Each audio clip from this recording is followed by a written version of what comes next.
한국직업방송과 연합뉴스TV가 함께 만드는 취업 전문 뉴스, 투데이 고용플러스입니다. 초미의 관심이 집중된 대기업 총수 청문회에서 총수들은 미르와 K스포츠재단에 출연한 기금은 대가성이 없었다고 한 목소리를 냈습니다. 뇌물죄 입증이 가능할지 기금의 성격을 밝혀야 할 특검팀과의 양보 없는 기싸움이 불가피해 보입니다. 김민예 기자입니다. 총수들은 미르와 K스포츠재단에 출연한 기금의 대가성을 일제히 부인했습니다.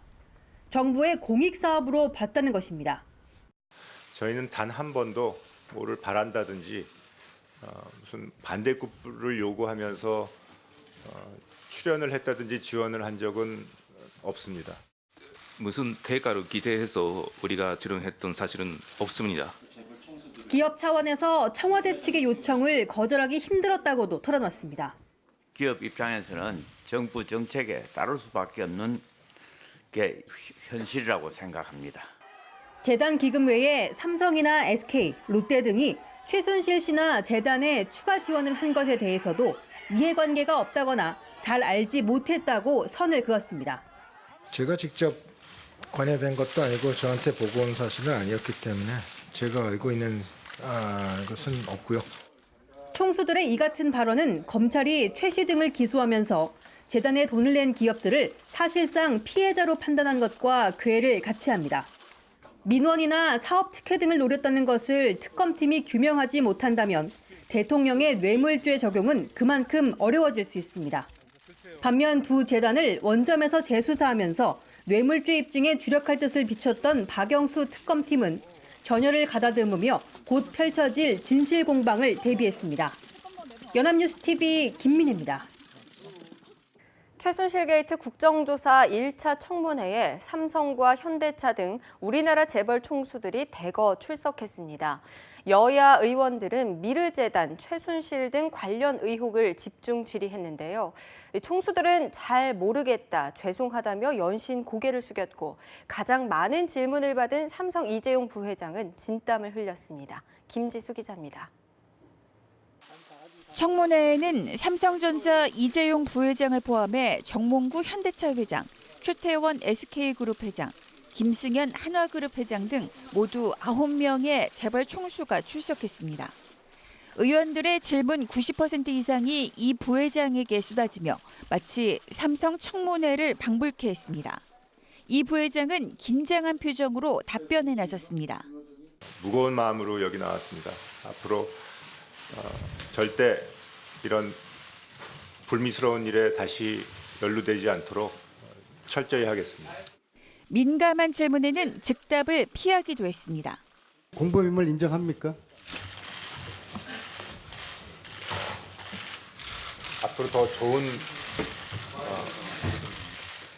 저는 오늘 이재용 증인께 별명 하나를 제가 드리겠습니다. 돌려막기 재용. 그것도 사지선다형 돌려막기 재용입니다. 오늘 대답하시는 거로는 박근혜 대통령 수준이에요. 그러다가 삼성 직원들한테 탄핵받아요. 여야 의원들은 총수들에게 미르, K스포츠재단 관련 의혹, 정유라 씨 특혜 의혹, 청와대의 압력 등에 대해 전방위 질문을 쏟아냈습니다. 재벌 총수들은 모르겠다, 관여하지 않았다며 몸을 사렸습니다. 잘 모르겠습니다. 죄송합니다. 우리 그룹에 돌아가신 이인원 부회장님 비롯한 해당 부서에서 결정했습니다. 출석한 총수 중 가장 고령인 정몽구 회장은 아들 정의선 부회장과 함께 출석해 눈길을 끌었습니다. 연합뉴스TV 김지수입니다. 외신도 이번 청문회에 큰 관심을 보였습니다. 28년 만에 국회에 대거 출석한 대기업 총수들이 진땀을 흘렸다고 전했는데요. 한국의 고질적인 정경 유착에 대한 비판도 있었습니다. 백나리 기자입니다. AP통신은 한국 재벌 회장들이 공개적으로 심판을 받은 이례적인 날이었다면서 특히 이재용 삼성전자 부회장에게 최악의 하루였을 것이라고 보도했습니다. 통신은 의원들이 이 부회장에게 광범위한 사안에 대해 질문했다면서 이 부회장이 구체적인 답변은 하지 않은 채 거듭 사과를 했다고 전했습니다.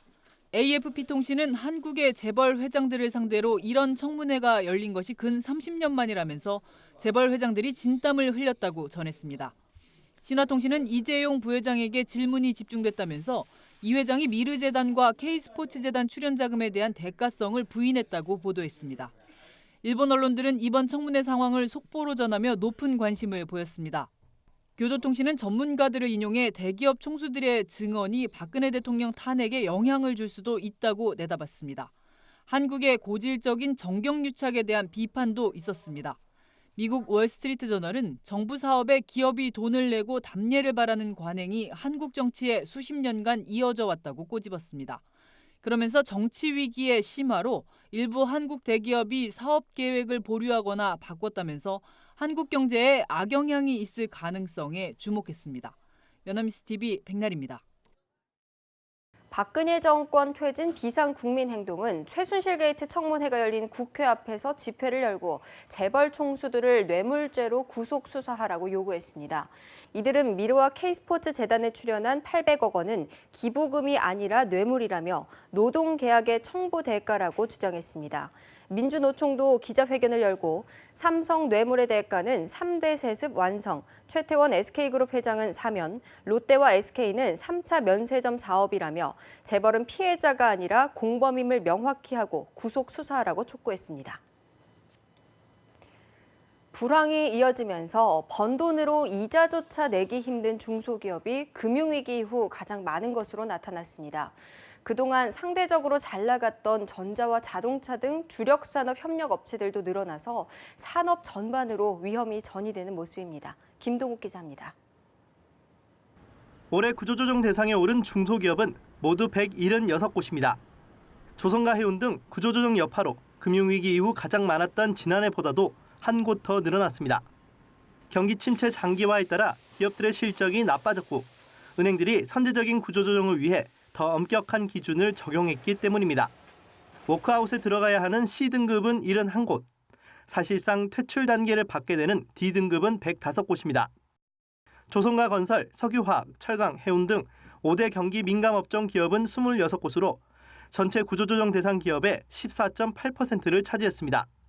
우려스러운 부분은 그동안 상대적으로 상황이 좋았던 전자와 자동차 등 주력 산업의 협력업체들이 늘어났다는 점입니다.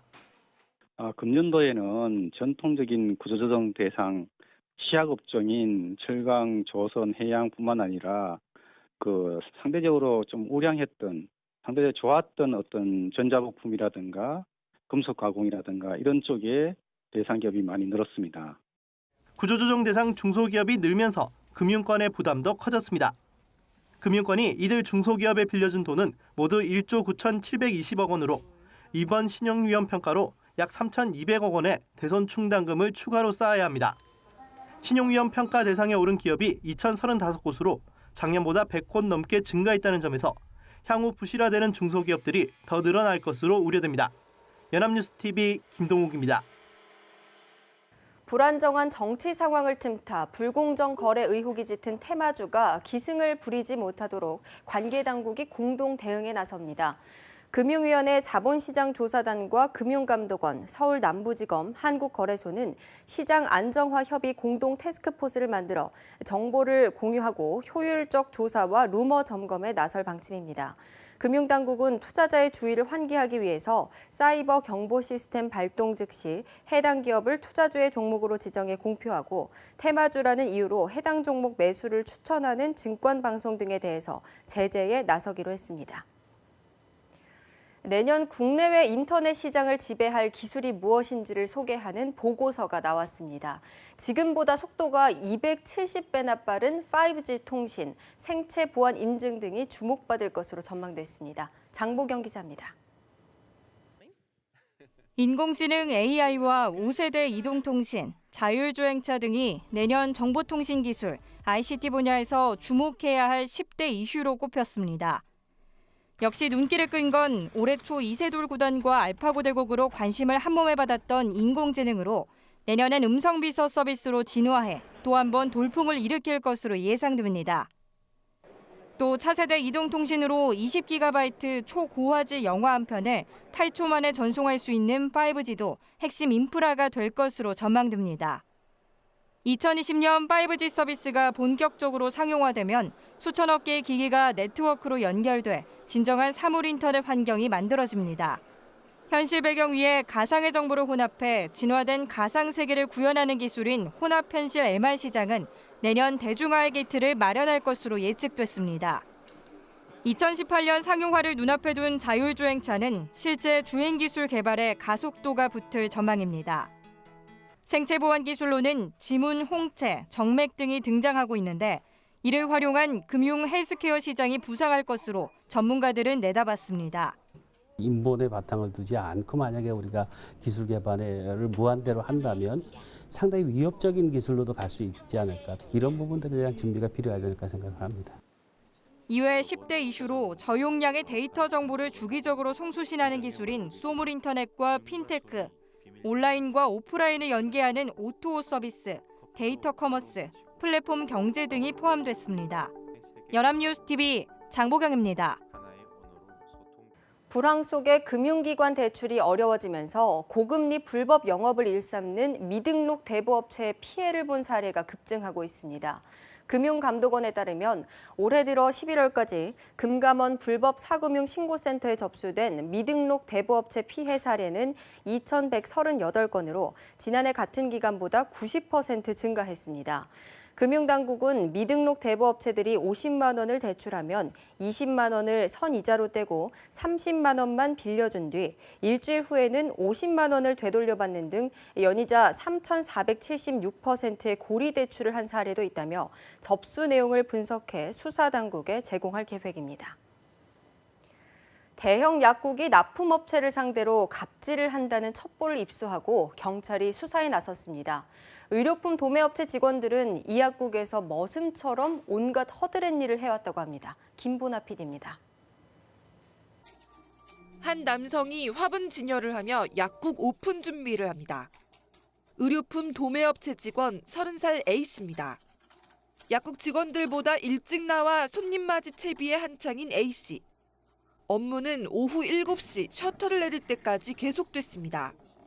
대학병원 정문 앞에 위치한 이 약국은 매달 10억 원어치의 약품을 사들일 만큼 규모가 큽니다. 때문에 이곳을 운영하는 약사 부부는 A씨 회사에 갑질을 하며 툭하면 거래처를 바꾸겠다고 으름장을 놓았던 겁니다. A씨는 운전기사 노릇을 하고 은행 업무나 담배 심부름까지 했다고 합니다. 또 부부의 아들을 학원에 데려다주고 귀가시키기도 했습니다. 이삿짐을 나르거나 가구를 옮겨달라며 쉬는 날에도 전화벨이 울리기 일쑤였습니다. 직원이다 보니까는 이제 뭐가 실패 어찌다 해버리는데 회사에서 다니기 힘드니까 이제 그냥 그대로 참고 하는 거죠. 경찰은 이 부부를 강요 혐의로 형사 입건했습니다. 부부는 업체 직원들 스스로 도운 것이라고 항변했습니다. 연합뉴스TV 김보나입니다. 일을 하다 그만두고 가사와 육아에 전념하던 무소득 배우자가 추가 납부를 통해서 국민연금에 가입할 길이 열리면서 추납 신청자가 늘어나고 있습니다. 국민연금공단에 따르면 정부가 지난달 30일부터 경력 단절 전업주부 등을 대상으로 한 추납제도 확대 적용의 시행에 들어간 지 4일 만에 추납 신청자가 1,921명 몰렸습니다. 추가 납부는 휴, 폐업 또는 실직 등으로 연금 보험료를 내지 못하다가 여유가 생겨 나중에라도 납부 기간 10년을 채우면 국민연금을 받을 수 있게 한 장치입니다.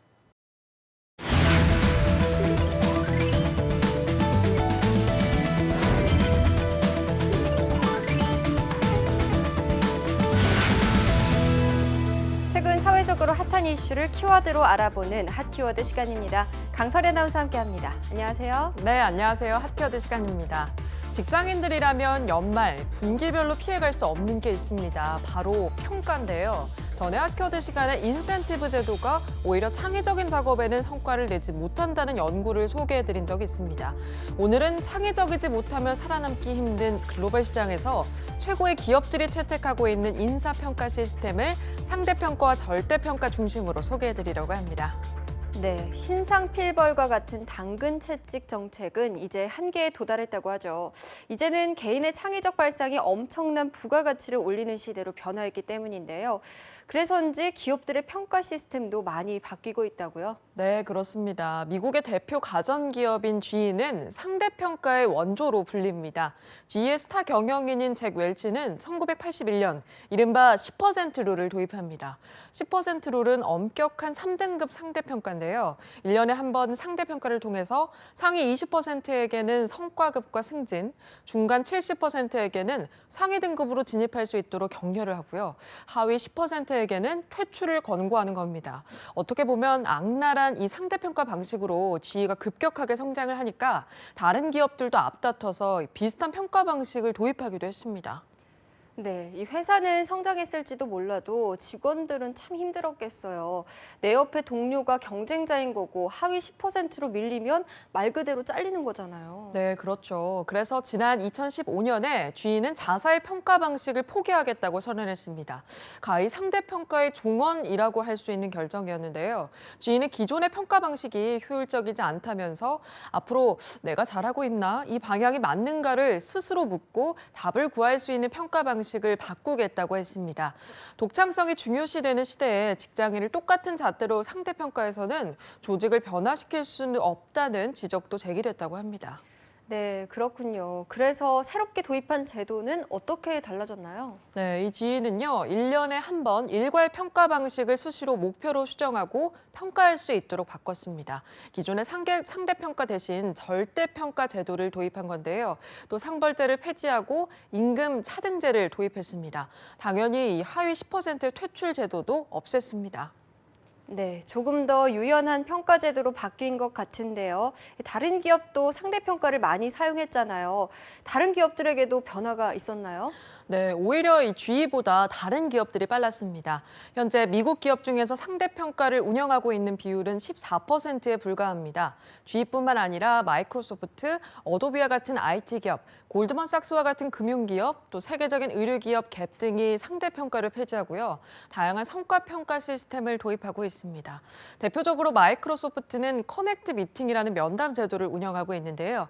1년에 2번씩 평가자와 피평가자가 면담을 해서 목표와 성과를 점검하고 그걸 평가에 반영한다고 합니다. 네, 이런 방식으로 평가를 하려면 관리자와 팀원들 간의 소통이 매우 중요할 것 같습니다. 또 관리자가 팀원들의 잠재력을 이끌어줘야 하니까 또 관리자 스스로도 긴장할 수밖에 없겠는데요. 네, 아무래도 그렇겠죠. 무엇보다 팀원들이 평가 기준에 대해서 이해하고 또 신뢰할 수 있다는 장점이 있는데요. 이렇게 글로벌 기업들이 획일적인 상대평가를 거부하고 새로운 시스템을 도입하고 있지만 우리나라는 대기업 74%가 아직까지도 상대평가를 고수하고 있다고 합니다. 몇몇 대기업들이 평가 방식을 바꾸려는 시도를 하기도 하지만 결정권자들이 상명하복 조직 문화에 길들여져 있기 때문에 쉽지 않다고 합니다. 네, 목표 지향적인 상명하복 문화가 한국을 대표하는 기업 문화 이미지이기도 하죠. 바뀌어야 한다고 자성하면서도 정말로 안 바뀌는 것 같아요. 네, 맞습니다. 최근 국정농단 사태도 상명하복 문화가 있었기에 가능했다고 할 수 있을 텐데요. 현재 1위 기업 구글을 살펴보겠습니다. 구글의 목표는 경쟁사를 이겨서 세계 1위가 되는 게 아니고요. 혁신 자체가 목적이기 때문에 지금의 그 자리에 오를 수 있었다고 합니다. 이를 위해서 그들이 가장 중요시한 건 전문성과 창의성입니다. 현장에서 개발을 담당하는 엔지니어들에게 과감하게 의사결정 권한을 주었다고 하는데요. 현재 전문 경영인으로 있는 에릭 슈미트조차도 구글에 처음 들어갔을 때 깜짝 놀라는 정도였다고 합니다. 네, 개인이 역량을 더 발휘할 수 있도록 상대평가를 폐지하고 또 결정 권한을 나누어서 함께 소통하고 목표를 바꿀 수 있는 기업 문화가 세계적인 트렌드인 것 같네요. 네, 그렇습니다. 그리고 전문가들은 이러한 트렌드가 더 강화될 것이라고 예상하고 있는데요. 인공지능과 첨단 IT 기술의 발달은 일이 곧 시간과 능률이라는 기존의 공식을 파괴시키고 있습니다. 그래서 근무 시간조차 통제하지 않고 자유롭게 정하도록 하는 회사들도 있는데요. 3M 같은 회사는 1949년부터 근무 시간의 15%를 자신이 자유롭게 원하는 대로 정할 수 있도록 했다고 합니다. 네, 그렇군요. 오늘 세계 유수 기업들의 사례를 소개해 주셨는데 안타깝게도 우리나라 사례는 없었습니다. 지금 세계는 개인의 자율성과 창의성을 어떻게 극대화시킬까 고민하고 있습니다. 한국의 목표지향적 상명하복 문화는요, 경쟁력 저하는 물론이고 또 부패의 원인이 되기도 한다는 걸 제대로 확인한 만큼 반드시 바뀌어야겠습니다. 네, 오늘 핫 키워드 시간은 여기서 마치겠습니다. 강사리 아나운서 고맙습니다. 네, 고맙습니다. 투데이 고용 플러스 오늘 준비한 소식은 여기까지입니다. 함께해 주신 여러분 고맙습니다.